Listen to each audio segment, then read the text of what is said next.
Welcome back to my channel guys. मैं आप लोगों को मेरे चैनल में स्वागत करती हूँ। आई होप आप लोगों को मेरी वीडियोस अच्छे लग रहे होंगे। प्लीज़ गाइस मेरे चैनल को सब्सक्राइब कीजिए, बेल आइकन को दबा दीजिए, क्योंकि अगर मेरे चैनल में कोई नई वीडियो अपलोड होती है तो आप लोगों को जल्दी से नोटिफिकेशन मिल जाएगा।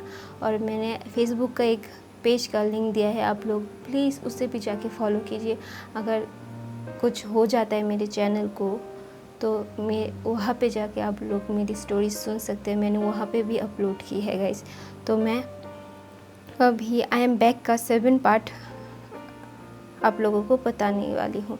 हमने लास्ट पार्ट में 6 पार्ट के लास्ट में देखा था कि आयिंग की बेस्ट फ्रेंड को लिली को वो लड़का लेके जाता है और वांग जी उसे बचा लेता है। मोलेस्ट कर रहा था तब उसे बचा लेता है और सब लोगों को ये पता चल जाता है। और बहुत आयिंग तो अपने पनिशमेंट पूरा कर रही थी, उसे बहुत वक्त लगता है। तो वहाँ पे ना वो लड़का उस लड़की के कैरेक्टर को बहुत बुरा बोल रहा होता है। वो ना आर्ग्यूमेंट कर रहा होता है, वो अपनी गलती मान नहीं रहा होता। तो लेंजा को बहुत गुस्सा आ रहा होता है, पर फिर भी वो कुछ कर नहीं पा रहा था, क्योंकि वो बहुत अच्छे क्लैन से बिलोंग करता था और उसके पापा बहुत हाई रैंक वाले थे, हाई रैंक वाले कल्टीवेटर थे। तो इसलिए वो ना कुछ कर नहीं पा रहा था उसके अंकल की वजह से। तो ये ना बहुत टाइम तक ये बात चल रही होती है।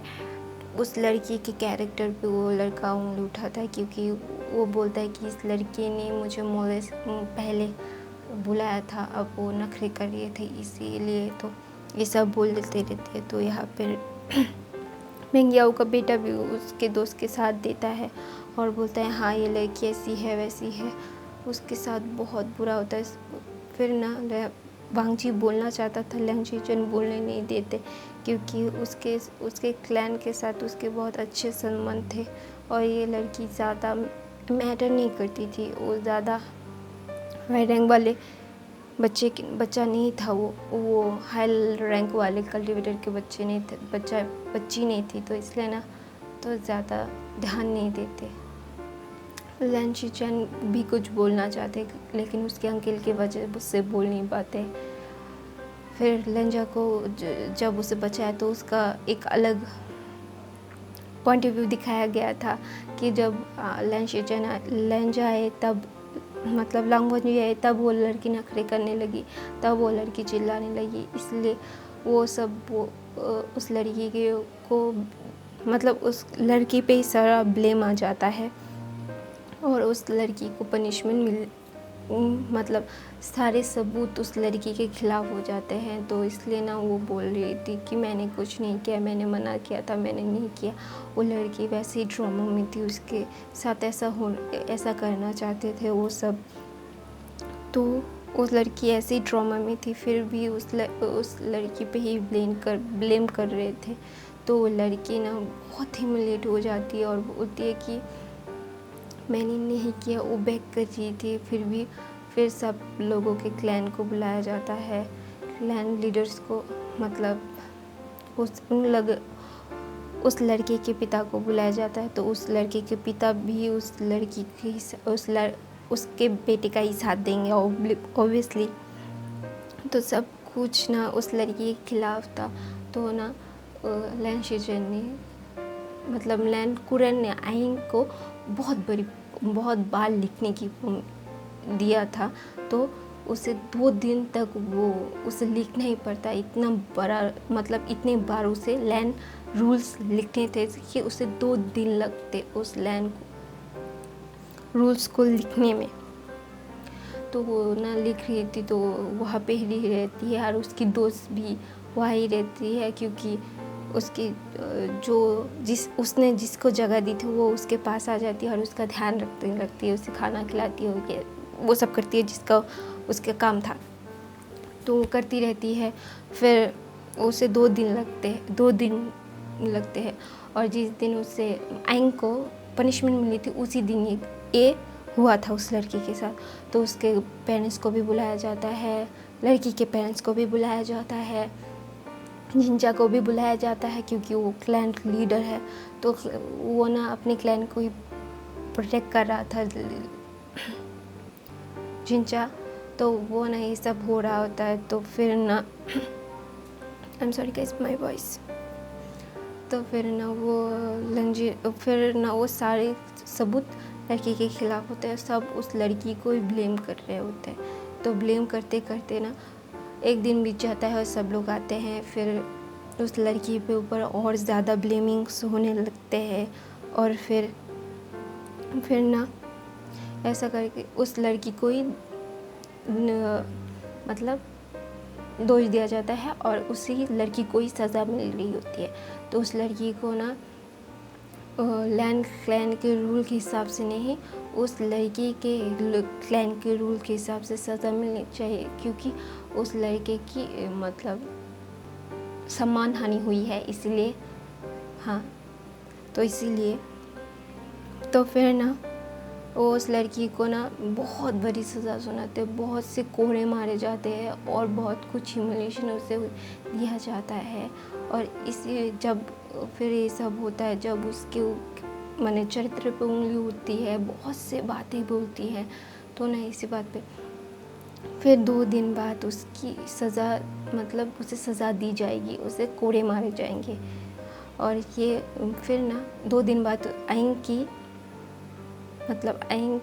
सज़ा मतलब ख़त्म होती है, वो बाहर आती है। और जब वो ये सुनती है, वो एकदम मतलब उसे इतना गुस्सा आ रहा था कि उसे लग रहा था कि वो उस लड़के को जान से मार दे, क्योंकि उसे पता था उस लड़के ने उसे बहुत बार ह्यूमिलेट करने की कोशिश की थी। आइन ने भी बहुत बार बचाया था, इसलिए उसे पता था उस लड़की मतलब लिली की कोई गलती नहीं है। तो आइन ना बहुत गुस्सा हो जाती है, बोलती कि क्लैन ने क्या कहा। और फिर उसकी दोस्त बताती है उसे कि उस लड़की को ही सज़ा मिलेगी। और वो इस बात सुन के और ज़्यादा गुस्सा हो जाती है और उसकी आंखें बड़ी बड़ी और बहुत गुस्सेल हो जाती है। उसकी आंखें का कलर चेंज हो रहा था, पहले ब्लैक होता है, फिर रेड होता है, फिर ब्लू होता है, फिर पर्पल होता है। उसके अंदर ना बहुत सी क्लैन की शक्तियाँ थी, क्योंकि इसलिए तो वो बहुत बड़ा क्लैन था, इसलिए तो हाई रैंक वाला क्लैन था। और उसके पिता से, उसकी दादी से, उसकी नानी से, सबसे उसे शक्तियाँ मिली थी। तो उसकी आँखों का कलर भी चेंज होता था, तो एक बार ब्लैक होता था, एक बार ब्लू, एक बार स्काई, एक बार गोल्डन कलर की आँखें होती थी। तो बहुत से बार उसकी आँखें का कलर चेंज हो रहा था। तो ना उसकी दोस्त समझ जाती है, जिसके पोस्ट आइन की पोस्ट मिली थी, जिसे उस बेस्ट फ्रेंड थी बचपन से, उसे समझ जाती कि आइन को बहुत गुस्सा आ रहा है। और उसे पता था आइन जब गुस्सा होती है उसकी शक्ति उससे कंट्रोल में नहीं होती, अगर उसका कंट्रोल छूट गया तो यहाँ पे तबाही आ जाएगी। तो उसे पता था। तो वो ना आइन को शांत करने को बोलती है कि बैठ जाओ, कुछ नहीं हुआ है, चलो हम बात करते हैं, कुछ नहीं हुआ है, तुम उसे बचा लोगी। फिर ना आइन ना पहले उस लड़की के पास नहीं जाती, पहले उससे सबूत ढूंढती है कि उस लड़की के उस लिली के बेगुनाह होने की सबूत ढूंढती है। तो वो ढूंढने के लिए ना वहाँ पे जाती है और वहाँ पे देखती है और वहाँ पे ना ढूंढने लगती है। और लहंजा भी ना वहाँ पे ढूंढ रहा था, लेकिन कुछ नहीं मिला था उस लड़की के बारे में। फिर ना कुछ डिसिपल्स मिलते हैं उसी क्लैन के, और वो ना वहाँ पे जाती है और बोलती कि वो दोनों बात कर रहे होते कि उस लड़की की कोई गलती नहीं है, हमारे क्लैन की ही गलती, क्लैन लोगों की ही गलती है, उस लड़की को ऐसी पनिशमेंट मिल रही है, वो लड़की की कोई गलती नहीं है, फिर भी उस लड़की को पनिशमेंट मिल जाती है। ये बात आइन सुन लेती है और वो गुस्से में जाके उस लड़को उन डिसिपल्स को बोलती है कि तुम अब सच बोलोगे, अगर तुम सच नहीं बोला तो तुम्हारी गर्दन उड़ा दूंगी मैं। फिर ना वो बहुत धमकाती है और बोलती है कि मुझे गुस्सा मत दिलाओ, अगर तुम लोगों ने सच्चाई नहीं बताई तो तुम्हारा सर धड़ से अलग होगा, और मुझे ये करने में ज़रा भी हिचकिचाहट नहीं होगी कि मैं तुम्हारा सर धड़ से अलग कर दूँ। तुम लोग अभी भी चुप हो, एक लड़की की इज्जत पे बात आई है, तो फिर भी तुम दोनों अपने क्लैन के लोगों को प्रोटेक्ट कर रहे हो, कैसे इंसान हो तुम इंसान नहीं जानवर हो तुम, ये सब बोल रही थी और उन लोगों को गुस्सा कर रही थी। और वो बोल रही थी कि मैं तुम्हें वक्त नहीं दूंगा, तुम्हें ये करना हो, तुम लोगों को सच्चाई बताओगे तुम दोनों, वरना बहुत बुरा हो जाएगा तुम्हारे क्लैन के साथ। तुम्हें पता है ना मैं किस क्लैन से बिलोंग करती हूँ, अगर मैंने कुछ बोला तो तुम्हारे क्लैन की तबाही आ जाएगी। फिर वो ऐसे धमकाती है। फिर धमकाने के बाद फिर वो सब कुछ जानती है। और फिर वो जब उस लिली को कोड़े मारने वाली होती है, वो आइंग जाके रोक लेती है। किसी ने आइंग को आते हुए नहीं देखा था, वो इतनी स्पीड से आई थी, कोई उसे मतलब आंखें झपकाने की देर थी। फिर उसी वक्त आइंग आ जाती है और वो ना उस हंटर को पकड़ लेती है और बोलती है कि सब दूर हटो उससे, वरना बहुत बुरा होगा। फिर ना बोलता है कि उस लड़की का बाप बोलता है तुम कौन हो, तुम यहाँ पे क्यों हो, तुम इस मामले से दूर रहो बच्ची, वरना तुम्हारे लिए अच्छा नहीं होगा। फिर आइंग उसे तिरछी नज़रों से देखती है और बोलती है क्या बोला, दोबारा से बोलना, मैंने सुना नहीं। फिर ना वो ना डर जाता है और वो ना घबरा जाता है आइंग की ऑरा को देख के। वो ना बहुत ज़्यादा गुस्से में थी और ना उसका गुस्सा एक अलग लेवल का था। तो एक लाइन था जो उसके गुस्से को रोक रहा था, उसे रोक रहा था। अगर वो लाइन टूट जाए तो वो बर्बादी ला सकती है। और वहाँ पे उसकी वो दोस्त आ जाती है और बोलती है कि रुकिए, क्योंकि वो ऐसे क्लैन से बिलोंग करती है कि बहुत बड़ा क्लैन है और सब लोगों का हेड है। तो वहाँ की राजकुमार, वहाँ की एक लौती बेटी है, तो सब लोग उसे बो करते हैं और सब पता चलता है वो किस क्लैन से है, आइंग किस क्लैन से है। तो सब उसे समझाने लगते। आइंग का गुस्सा तो पारा चढ़ ही रहा होता है कि क्यों इससे मारना चाहते। फिर वो ना एक अपने आप को मतलब दांतों को दबा के बोलती है कि सच्चाई बताओ वरना जान से मार दूंगी, उस लड़के को बोलती है। फिर ना सब लोग उस पर भड़क जाते, ए तुम उसकी नौकरानी हो, तुम्हारी औकात क्या है। तो ना आइंग इस पे गुस्सा हो जाती कि मैं नौकरानी हूँ, चाहे जैसी वो एक लड़की हो, और दूसरी लड़की की ज़िंदगी बर्बाद तो नहीं करने दे सकती, इसकी कोई गलती नहीं है। मेरे सामने ही आपके बेटे ने कितनी बार उसे मालिश करने की कोशिश की। और ये बोल के उसकी आँखें और उसकी सारे, फिर ना उसे बहुत गुस्सा हो जाता है और बोलती है कि और चारों तरफ उसके लाल और नीले घेरा बन जाता है और बोलती है कि अब बोलो। फिर ना सब लोग घबरा जाते हैं क्योंकि ये शक्ति सिर्फ और सिर्फ उस क्लैन की लीडर की बेटी के पास थी। तो ये ना सब लोग घबरा जाते कि हमने इसे कितना परेशान किया है और ये कितना कुछ बोला है इसको। फिर ना सब लोग डर जाते हैं। फिर उसकी दोस्त जो उसकी जगह ली थी वो जाके बोलती है आइंग शांत हो जाओ, तुम गुस्सा मत करो। फिर भी उसका गुस्सा शांत नहीं होता है। वो ना उस लड़के को अपने औरे से ही पकड़ लेती है। लाल और नीला औरा जाके उस लड़के के चारों तरफ हो जाता है और वो ना उसका दम घुटने लगता है।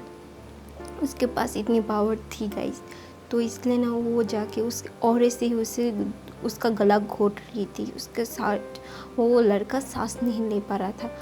फिर वो आइंग बोलती है सच्चाई बताओ वरना तुम्हारी खैर नहीं।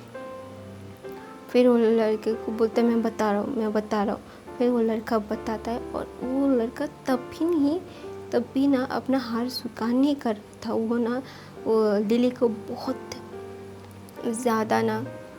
ज़्यादा बातें सुना रहा था कि ये लड़की क्या है, मैंने इसे पसंद किया और इसने मुझे रिजेक्ट कर दी, इसलिए मैंने ये किया और मैं इसे नहीं छोड़ूंगा। ये बात बोलती है ना आइंग ने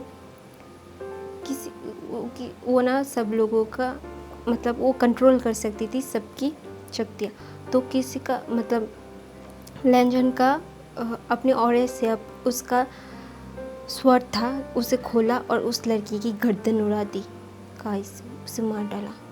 और फिर उस लड़की की गर्दन धड़ से अलग होकर गिर गई और उसका पिता उसे वो ना एकदम चुप हो गया। वो समझ भी नहीं आया उसकी बेटी को क्या हुआ। उसका बेटी का सर अलग हुआ है। फिर उसे वो समझता है उसका बेटा मर गया। फिर ना वो अपनी स्वॉर्ड लेता है और आइन के पास आ जाता है और बोलता है कि